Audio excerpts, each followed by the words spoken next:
আজকে বাড়িতে ইতু পুজো, তার জন্য আজকে বাড়িতে তার তোড়জোড় চলছে, দেখতে পাচ্ছ। তো এর ফুল ভিডিওটা দেখতে সাথে থাকো।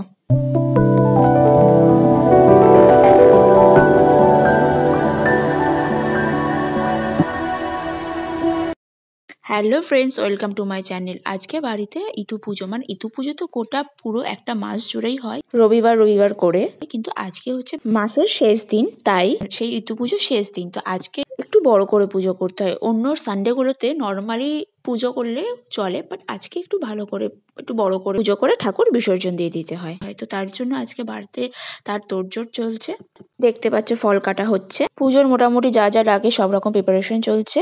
আর ওই যে দেখতে পাচ্ছ সরার ভিতরে গাছ লাগানো, ওটাই হচ্ছে আমাদের ইতু ঠাকুর।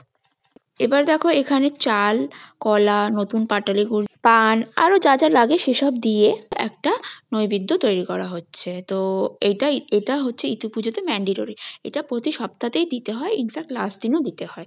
তো সেটাই রেডি করা হচ্ছে, দেখতে পাচ্ছ সেটাকে সাজানো হচ্ছে প্রপারলি। আর ওনাকে দিতে হয় নতুন চালের গুঁড়োর তৈরি পিঠে। তো সেই পিঠে বানানোরই প্রিপারেশন চলছে। এবার মা সেটাকে রেডি করছে, পিঠে বানানো যেটাকে আমরা গোলা বলি, সেই গোলাটাই রেডি করছে। তো দেখো গোলাটা কত সুন্দর রেডি হয়ে গেছে। এবারে মা এটাকে রেডি করে দিয়ে পুজোর বাকি কাজগুলোর ওইদিকে চলে গেছে সেগুলো করতে, আর কাকিমা এখানে পিঠে তৈরি করছে।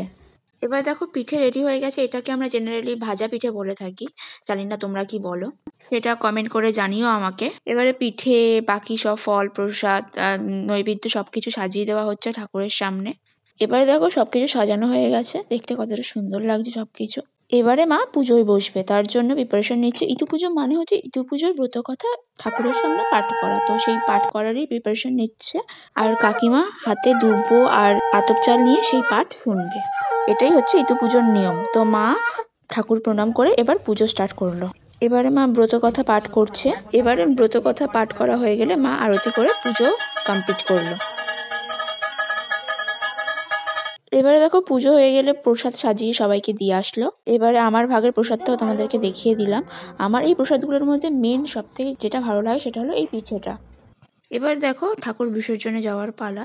তো কত সুন্দর গাছ হয়েছে, এটা মেনলি যত ভালো গাছ হয় ততটাই সুন্দর দেখতে লাগে। তো কত গাছ হয়েছে, তো কত সুন্দর লাগছে দেখতে। তো এবারের মতো ইতু ঠাকুর বিসর্জন চলে যাচ্ছে, আসছে বছর আবার হবে।